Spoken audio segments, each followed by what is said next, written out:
Well, welcome to the channel viewers. Dr. JWA, theologist. Since 1994, we're in Who is Ruling Australia? I've made this a behavioural political analysis, take it or leave it. Episode 29, most people are taking it according to the feedback. Thank you, everybody. When Australians started realising the system feared strong families, because in episode 28 I examined the deeper constitutional crisis emerging when institutions stopped recognising moral limits above themselves. So in this episode I explore the next recognition surfacing beneath the pressure: why weakened families increasingly benefit expanding systems while strong families restrain them. At first, the breakdown still appeared isolated.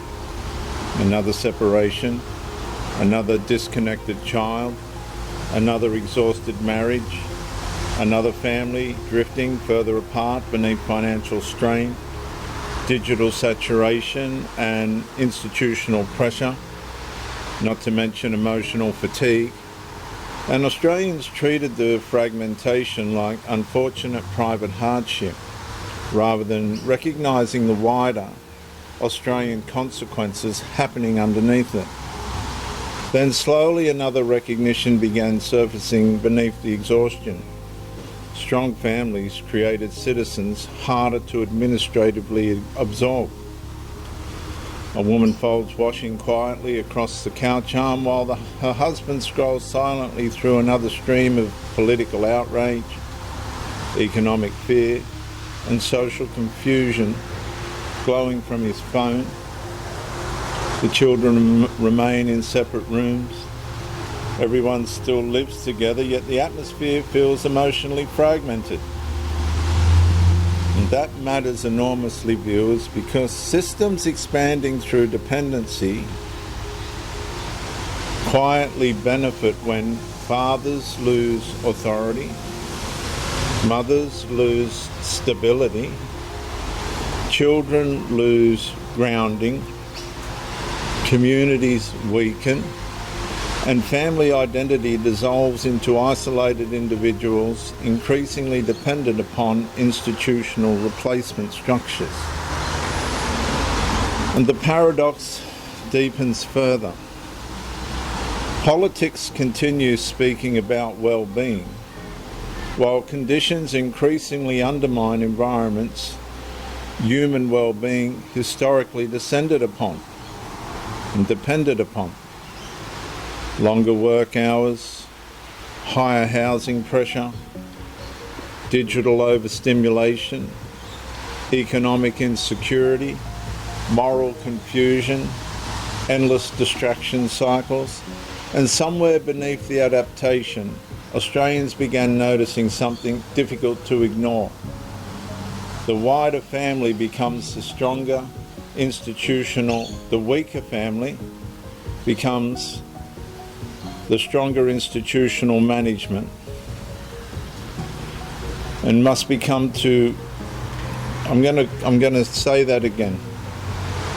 The weaker the family becomes, the stronger the institutional management must become to compensate for the collapse underneath it. And I do apologise, I was distracted just here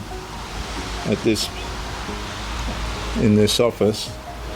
A father sits alone inside a car park ute after another overtime shift, while unanswered messages from home remain glowing across the dashboard. He feels financially responsible, but relationally absent. The system measures productivity, the household absorbs the depletion. That contradiction becomes civilizational over time, because healthy constitutional societies were never designed to survive purely through administration. They depended upon moral, stable households capable of producing disciplined children, disciplined citizens, truthful speech, emotional resilience, personal responsibility, and local trust, an internal restraint stronger than emotional enforcement.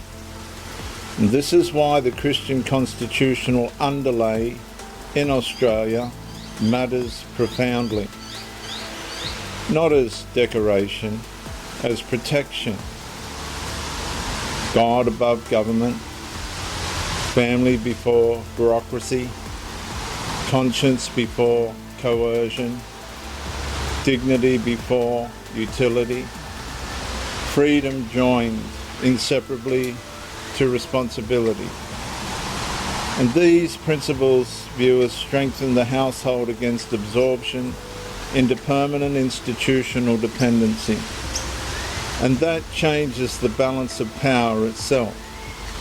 Strong families require less manipulation, less emotional management, less procedural oversight, less narrative conditioning, and less psychological containment. They produce citizens capable of standing internally before pressure arrives externally. And that is why rebuilding family structure increasingly becomes a constitutional act, not merely a private preference. The television keeps speaking now. The country does too, but not the way that it should. And somewhere beneath the exhaustion, another truth slowly begins surfacing.